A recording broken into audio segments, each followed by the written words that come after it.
Bonjour tout le monde, dans cette nouvelle vidéo, parmi une série de cours sur la résistance des matériaux, aujourd'hui je vais vous faire le deuxième cours sur les caractéristiques géométriques des sections planes. Dans ce cours, on va voir comment calculer le centre de gravité d'une section, comment avoir le moment statique, comment calculer le moment quadratique dans les trois cas par rapport à un axe, à un point et par rapport à un couple d'axes, et aussi c'est quoi le théorème de Huygens, et je vais vous faire une petite démonstration pour mieux comprendre ce théorème-là. D'abord, pour le plan de ce cours, on va voir d'abord le centre de gravité, comme j'ai dit, le moment statique, le moment quadratique par rapport à un axe, un point et à un couple d'axes. Et aussi, on va voir le théorème de Huygens et on va finir ce cours par calcul du moment quadratique par rapport à des axes concurrents. D'abord, pour le centre de gravité, soit S une section, on l'a définie dans un repère orthonormé OXY. Le centre de gravité, il est défini par les coordonnées suivantes. Pour le XG et le YG. Le XG, il est obtenu par double intégrale sur la section de x d de s divisé par la section. Et YG, double intégrale sur la section de y d de s, le tout divisé par s.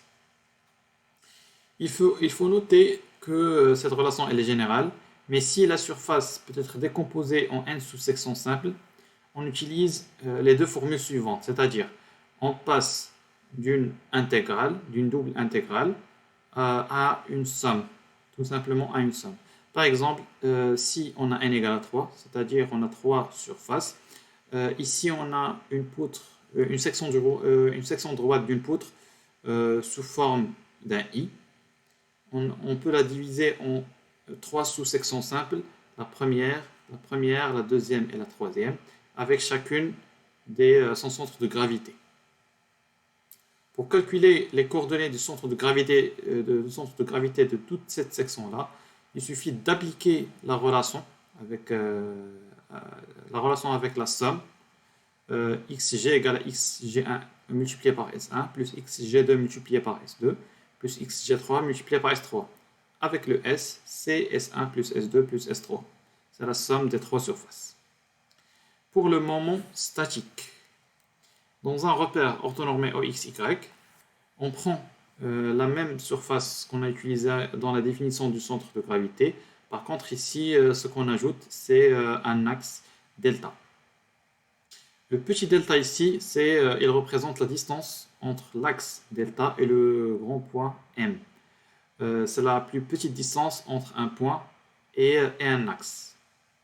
Le moment statique par rapport à cet axe-là, il est défini comme suit. Double intégrale de petit delta, la distance entre le point et l'axe, d de s. Particulièrement, ce moment statique, par exemple, le moment statique par rapport à l'axe OX, il est égal à double intégrale de y d de s, parce que y, c'est la plus petite distance entre l'axe OX et le point M. C'est cette coordonnée-là. Et aussi MOY, c'est double intégrale sur la section de x d de s, parce que x, c'est la coordonnée ou bien la plus petite distance entre le point M et l'axe OY. Il faut noter que l'unité du moment statique, elle est le mètre à la puissance 3, et que ce moment statique, il peut être soit positif, soit négatif, soit nul. Il est généralement nul si le moment statique, il passe par son centre de gravité.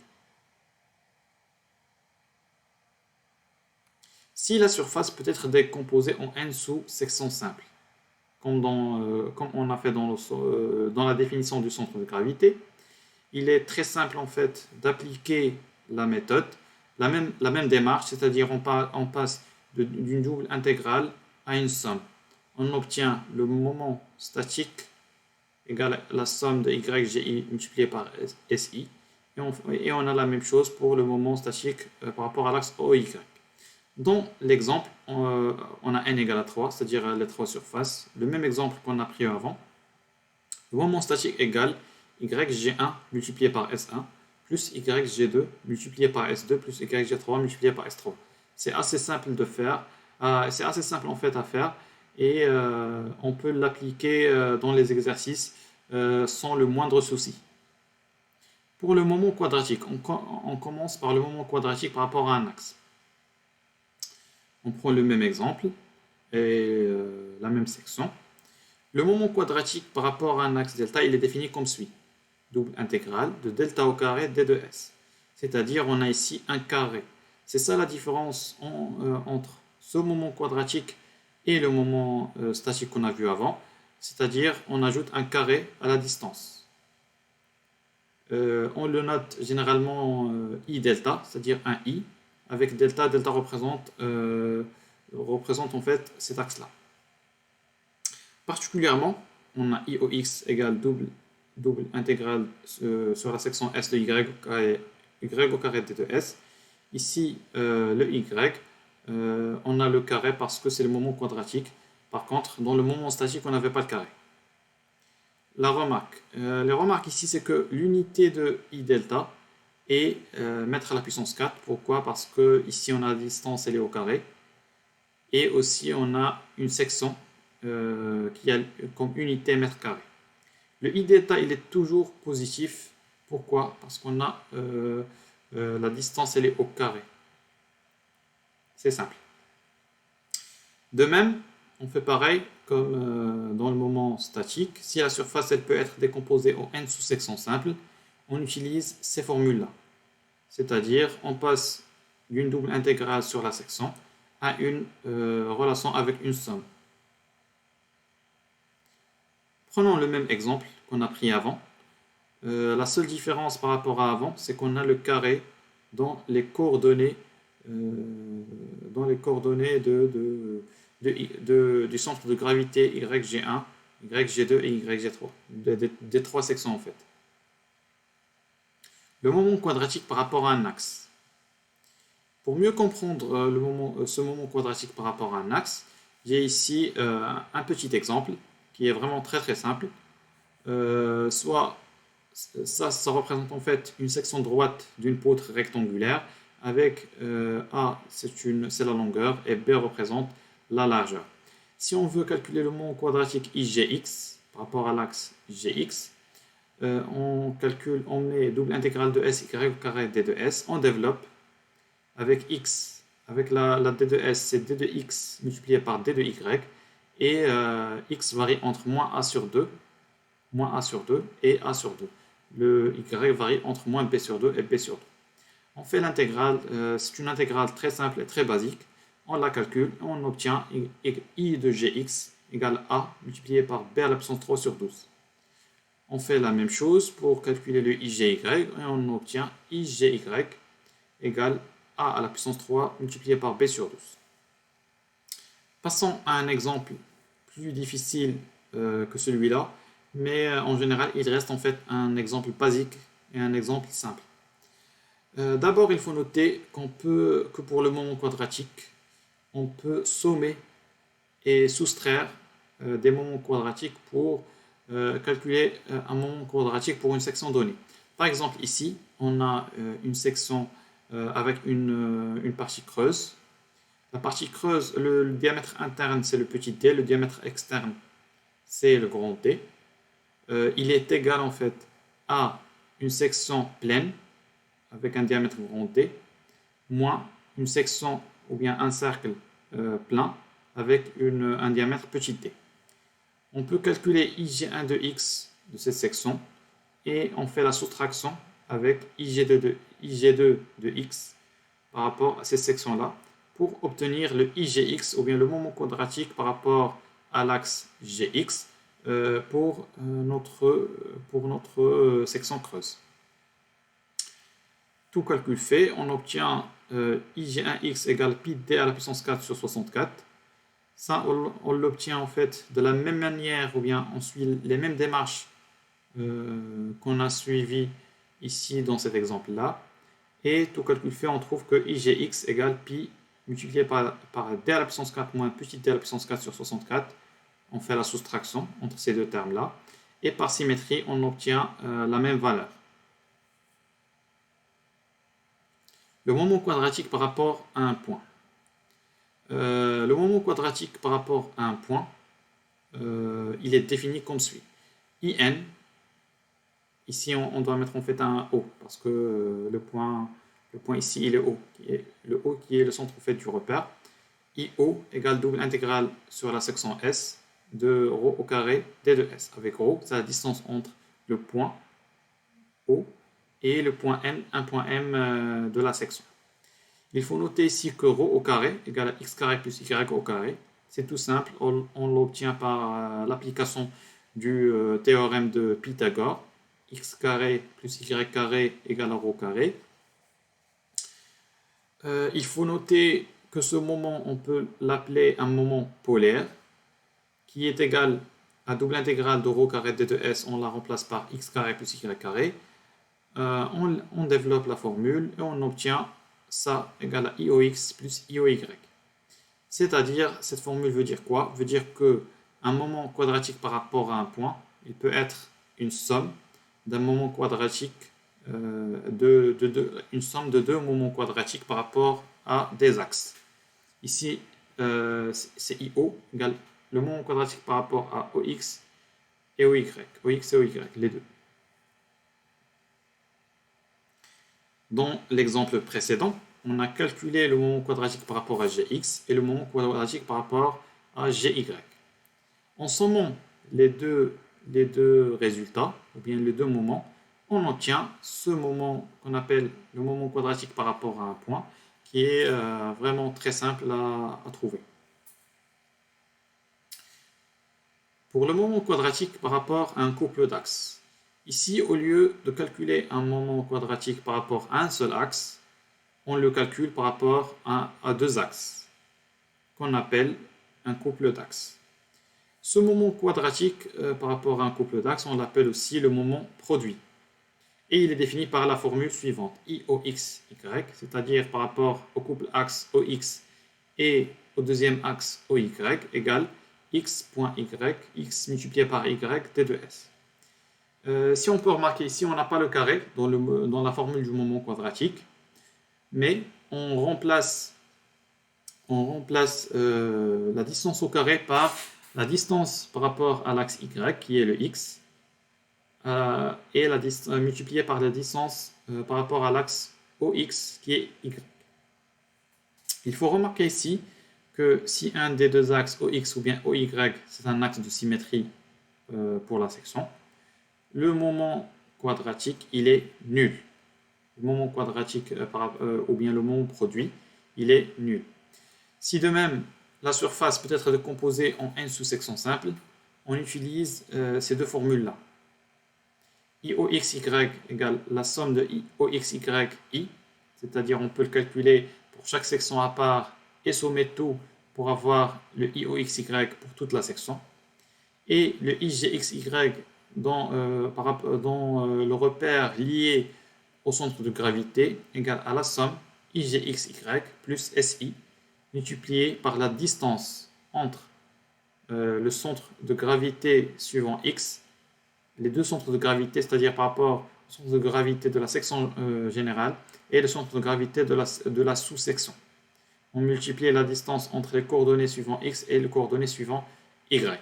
Cette formule-là, elle est un peu difficile à comprendre, mais c'est une dérivée en fait d'un théorème qu'on appelle le théorème de Huygens, qu'on va expliquer par la suite.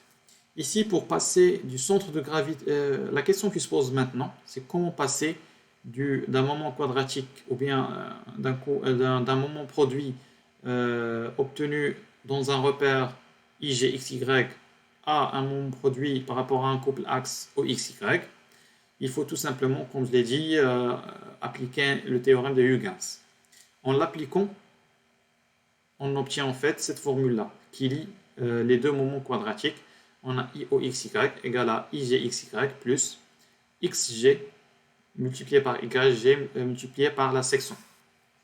Je vais démontrer dans la suite, dans le théorème de Huygens, comment on peut obtenir une telle relation, mais pour un cas plus simple, par exemple, pour un moment quadratique par rapport à un seul axe. Alors ici, le moment quadratique pour le théorème de Huygens. Si on a par exemple une translation d'axe ou bien de repère. Ici, on a deux repères, OXY et GX'Y', avec G et le centre de gravité de la surface S, qu'on le met ici en rouge. Gx', il est parallèle à OX', Gx', il est parallèle à OX, et OY, il est parallèle à GY'. Les coordonnées du point M dans le repère OXY, c'est XY. Dans le repère GX'Y', c'est X'Y'.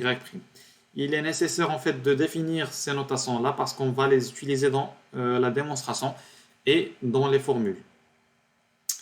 Alors, d'abord, pour calculer le moment quadratique par rapport à l'axe OX, on applique cette formule-là. On remplace le Y par YG plus Y'. On a le Y, il est là. On le remplace par YG qui est là, plus Y', qui est la coordonnée de M, ou bien la coordonnée suivant l'axe Y',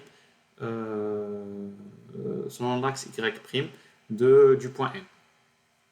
On développe la relation suivante et on obtient en fait tout simplement YG au carré qui est une constante. C'est pour ça qu'elle est sortie en fait de l'intégrale. Ça, c'est la section S. De YG constante, on l'a fait sortir de l'intégrale. Il nous reste double intégrale sur la section de Y' d de S. Ça, il est nul. Pourquoi? Parce que l'axe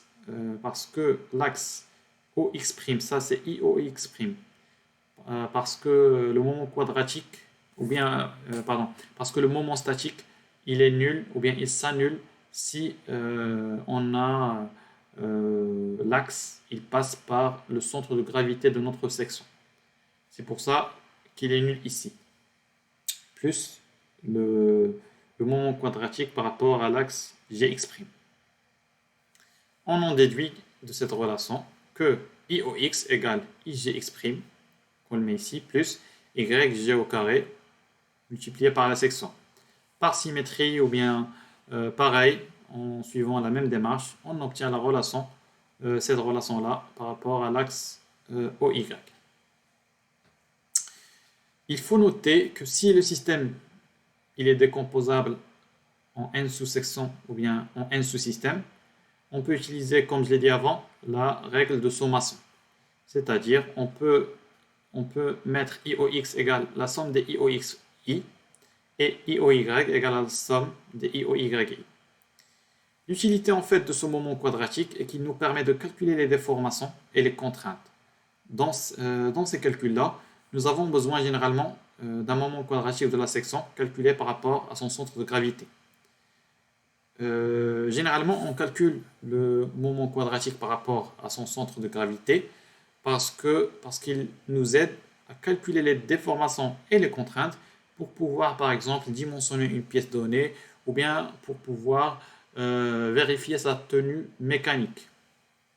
Ici, on a IGX égale cette somme-là, IGX plus la section multipliée par le carré de la distance entre les coordonnées suivant Y du centre de gravité de la sous-section avec le centre de gravité de la section totale.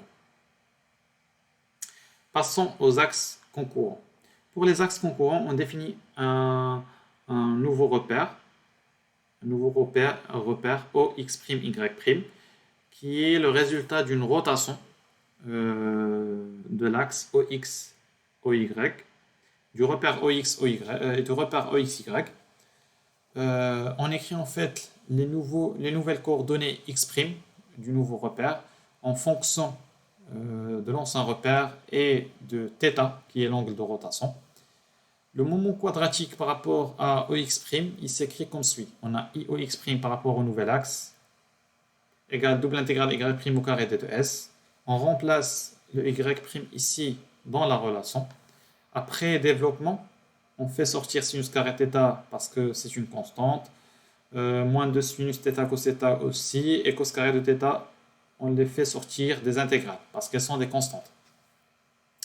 On remarque ici que les intégrales, elles sont des moments quadratiques par rapport les moments quadratiques dans quel repère? Dans l'ancien repère, OX, Y.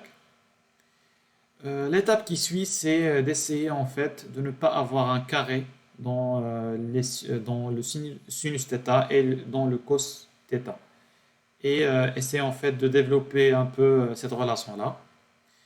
On applique ces relations de trigonométrie et on les remplace dans la formule d'avant pour obtenir finalement ces trois relations. Elles sont en fait assez similaires et parce qu'en fait ici on a le même terme, ici le même terme, ici aussi le même terme au milieu, le même terme à droite. La seule différence c'est les signes entre les différents termes. Ici on a un plus, ici on a un moins. On peut obtenir en fait ces deux dernières relations en suivant la même démarche qu'on a faite pour avoir cette relation-là. Avec cette relation-là, on peut calculer en fait l'utilité de cette relation, c'est qu'on peut calculer le moment quadratique par rapport au nouvel axe OX', par exemple, en fonction des moments quadratiques qu'on connaît déjà par rapport à l'ancien axe ou bien par rapport à l'axe principal OX, Y. Du coup, ça facilite un peu les choses si on a tout simplement une rotation de notre axe ou bien de notre repère. Il suffit d'appliquer cette relation-là en remplaçant les moments qu'on connaît et la valeur de l'angle θ pour avoir notre moment quadratique par rapport au nouvel axe. On arrive à la fin de ce cours-là. J'espère que tout était clair. Si vous avez des suggestions, n'hésitez pas à m'envoyer un petit mail. J'ai mis mon adresse mail sur ma chaîne Best Mechanical Tools. Merci pour votre attention et à la prochaine. À bientôt. Au revoir.